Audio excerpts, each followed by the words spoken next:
So earlier this week, Nintendo released a new trailer for Super Mario Bros. Wonder Nintendo Switch 2 Edition Plus Meet Up in Bangabang Park, where they revealed more information about the content of this Switch 2 Edition, as well as the release date of March 26th. And by the way, I did my Nintendo predictions for 2026 a couple of weeks ago, and I said Mario Wonder Switch 2 Edition was coming in March, so I have a better track record than most leakers out there. Just saying. Anyway, like I said earlier this week in a YouTube short, I am very excited about this Switch 2 edition. I'm definitely going to get it. But then I was watching someone else's reaction to this, and they mentioned they were disappointed that the minigames, the multiplayer stuff, was such a big focus for this DLC expansion. And that kind of got me thinking, Nintendo has been doing some weird stuff with DLC for some of their games recently, haven't they? So let's talk about that. So this all starts let's talk about Mario Bros. Wonder for a second, which I don't think is actually the worst example, but it is interesting because when you think of Mario Bros. Wonder, it is a multiplayer game, but it is also a very campaign-focused game. Like it's a story game. Well, not really story, but it's a campaign game. You want to play through all the levels and get through them. It is multiplayer. There is a multiplayer component to it. But I don't think a lot of people would look at Mario Bros. Wonder and think, oh, this needs multiplayer minigames. Nintendo has included multiplayer minigames in the Mario series before with stuff like New Super Mario Bros. On the DS. So I guess there's precedent for that.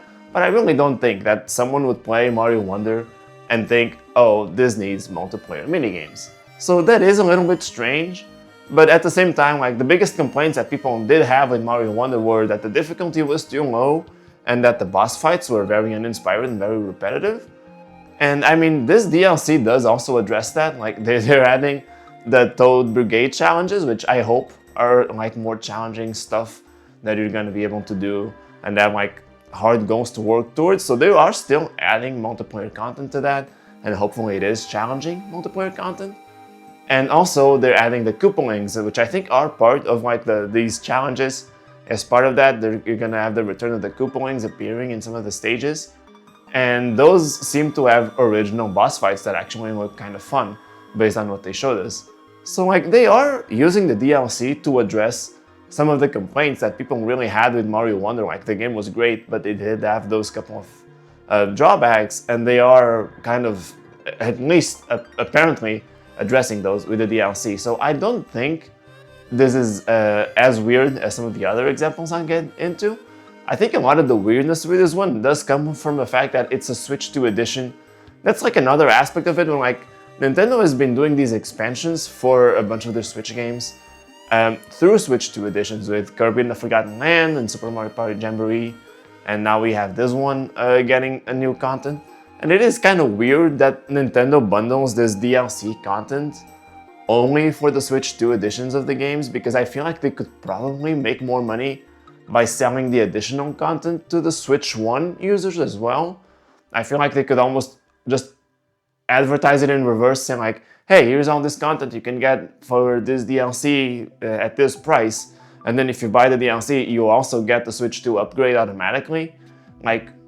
I feel like that would maybe be a better angle that would actually get them more money. Something similar to Animal Crossing New Horizons that had a huge free update drop on the same day as the Switch 2 edition, and the Switch 2 edition barely adds anything aside from better graphics and some better online support. So it's wouldn't it have made more sense to charge for that little free update, those $5, and then just offer the Switch 2 upgrade for free if you bought that DLC? I think that would have worked out better, financially for Nintendo, I just think that probably would have made more sense. It's a little strange the way they're doing these things, but sure, I don't think that's a huge issue, just weird how they're marketing those. Yeah, it's a little strange, but whatever. So back on the main point here with Mario Bros. Wonder's DLC, that, it adds a lot of things that aren't really what people would expect from this game. And then I got to thinking, that has happened a bunch recently, weirdly enough. I think the biggest example that I've mentioned before is Donkey Kong Bonanza. So that game came out in July, and then in September they announced the DLC for it, $20. And the DLC is basically a roguelike mode that uses the mechanics of Donkey Kong Bonanza to just make something completely different. It's entirely not related to the main point of Donkey Kong Bonanza. You know, Donkey Kong Bonanza is a platformer exploration game, and you know, the DLC Emerald Rush uses the same mechanics as the main game, but it turns it in the objective of it is completely different. Like your end goal is not at all related to what you do in Donkey Kong Bonanza. And you know, in a way, I said that's a good thing because you know, a criticism people had is that like, oh, you sold this game for $70 2 months ago, and now you already want people to pay an extra $20 to get the full experience. And like, no, because like Emerald Rush adds nothing to the Donkey Kong Bonanza experience. Like, you don't need that whatsoever. Like, there is nothing in that DLC that adds to what you got with Donkey Kong Bonanza. What's in that DLC? It's completely unrelated.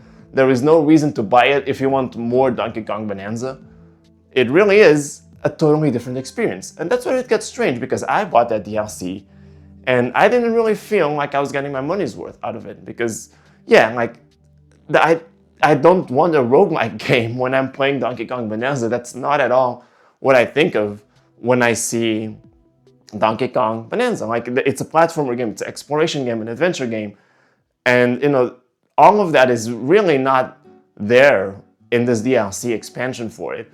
Like, it doesn't make a lot of sense to me for this to be DLC for a game. You know, you have to have the original game to buy this, but then you buy this and it's not really adding anything to the game. It's just giving you a new game that happens to use the same assets and mechanics as the original game. So like, I feel like it would have made more sense to sell the Emerald Rush DLC as just a separate game on its own.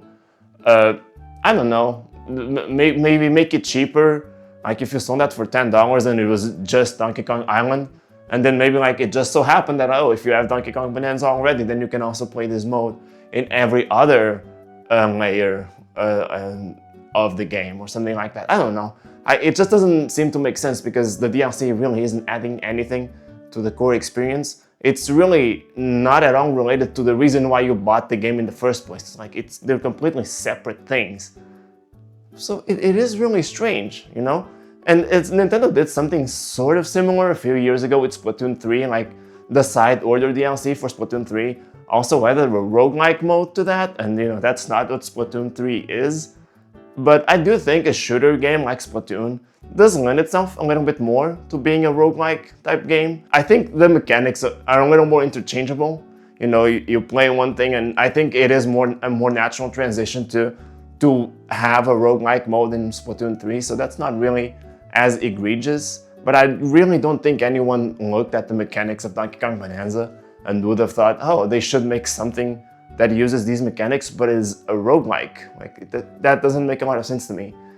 And yeah, it's especially strange that it's bundled in, that it requires the base game to work in that case. And maybe to a lesser extent, but also like Pokemon Legends ZA, like that game, it's kind of a similar thing. Like, so the thing with Pokemon, like, this is only the third main series Pokemon game to get DLC, but like, when you play, like, what made the DLC for Pokemon Sword and Shield or Scarlet and Violet so great is that it gave you more of what you love about Pokemon games. It gave you new areas to explore, new Pokemon to find, or sometimes old Pokemon, but like, what really makes Pokemon games engaging is exploring the world, learning where each Pokemon lives, and just finding them and catching them. And that's what makes the Pokemon games fun for the people who play them. Like, it's this whole new area, a new story, new characters, new Pokemon, all of that. And it's this world that's built that makes them great. You know, in Pokemon Sword and Shield, it was especially great because, you know, Sword and Shield introduced the wild areas where you can move the camera freely and had a lot more freedom of movement. But the main game itself still had a lot of linear routes, so it wasn't as freeform. So like, all the content they had added with the DLC was basically a gigantic wild area. And that was really cool at the time. You know, it's a completely new location, all the freedom, that the best parts of the main game. That's just this entire experience now. Like, that was really cool. And then Scarlet and Violet, you know, it already had a more freeform exploration, but it was still nice because, again, whole new areas, a lot of new Pokemon, some interesting new stories. Like, look, very cool stuff here, you know, like, it was cool stuff. And then you look at Pokemon Legends ZA, like a game that the biggest complaint people already have, aside from like the overall visuals, is just the fact that it takes place entirely within one city. It is already one of the most barren feeling worlds in the Pokemon universe, like in the Pokemon game that we've had ever. And they, instead of, when they have this DLC expansion, which is $30 by the way, like the same price or close to the Pokemon Violet DLC, and there's nothing there that's new. Like instead of giving you like a whole new area like they did for those previous games, the DLC for Pokemon Legends EA just takes you to a more colorless version of the places you've already been in. It looks almost more lifeless. It's more repetitive. And then like the gameplay that it adds, like, yes, the battles in Legends EA are the best part of that game. The new mechanics they created are awesome. And you do get to do more of that, so that's good. But they didn't fix any of the problems that the base game had. And it really doesn't enhance the good stuff either. Like there's more of it. But from what I understand, and to be clear, I didn't buy this DLC, but I have heard a lot of opinions on it.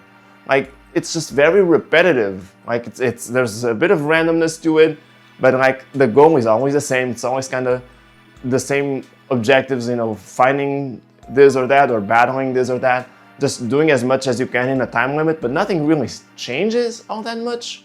So like, they're not really enhancing the base experience at all. Like the only thing they really add that is kind of interesting is there's more Mega Evolutions. Cool. But yeah, like it is weird. Like they do this DLC, a very expensive DLC, especially in the Pokemon case, and it just doesn't contribute to the overall experience. Like it's not adding anything. And those are all recent examples, the Donkey Kong Bonanza, then Legends EA, and now Super Mario Bros. Wonder. All of that is happening in like the span of 6 months. Like that's a lot of weird decisions, like back to back almost. But it is not the first time that this happens. Because then I look back in 2019, Luigi's Mansion 3, again, single player only game pretty much, like super focused on the single player campaign. And beautiful at that. Like it is probably my favorite game of 2019, or one of my favorites. It's beautiful, it's really, really fun to play. It's a fantastic campaign. Like Luigi's Mansion 3 is a fantastic game, but it's a fantastic single player game. And then they released DLC for it, and that was cheap. I believe it was $12 at the time, more or less. But like, the DLC from Luigi's Mansion 3 was exclusively new multiplayer modes. And not multiplayer modes that really use the mechanics of Luigi's Mansion, just a bunch of random multiplayer minigames that they added to Luigi's Mansion 3, which is pretty much an exclusively single player game before that. Like, why? What is the point of this? Who bought Luigi's Mansion 3 and really thought that the DLC was adding anything worthwhile to that experience? I mean, I bought it. I'm an idiot, but like, and I had fun with it. Like, to be fair, like I enjoyed the multiplayer minigames. We played it at a party once with some friends.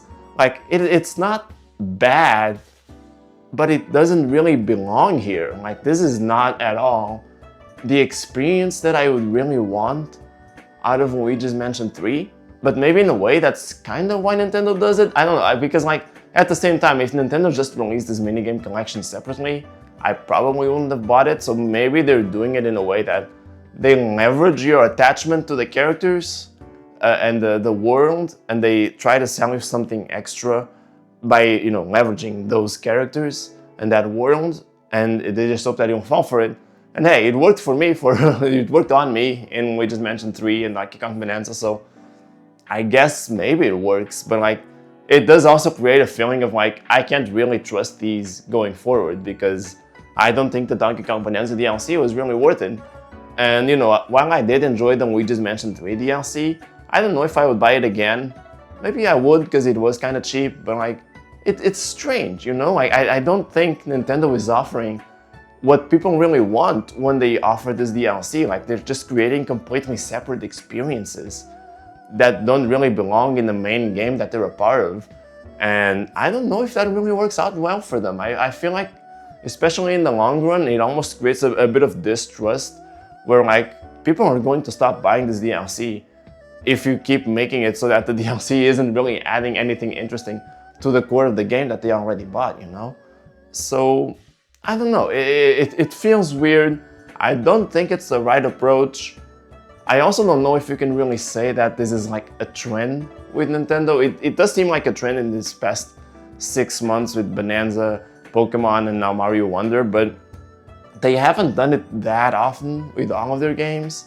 You know, a few other games have had paid DLC and it was a little more in line with what the game offers. You know, Fire Emblem and Xenoblade got DLC and that kind of fits a little bit better. So yeah, like I don't know for sure that this is going to continue or if this is something that Nintendo is actively trying to do for some reason. I hope not. That's my only thing is that my main point is I hope Nintendo like course corrects this, and if you're going to make DLC for a game, make it so that it adds something to that game, like something that is meaningful to the people who already bought it. Because I feel like the way that this DLC works, you might sell it because people have that attachment to the base game, but they're not gonna have that attachment to the DLC. So the next time you do that, they might not buy it. So like in the long term, that could be a problem. But yeah, that's just a little rant that I had about Nintendo's DLC as of late. It's been a little strange. But yeah, that's about it. Thank you so much for watching. Please consider liking the video and subscribing. And I'll see you next week. Bye bye.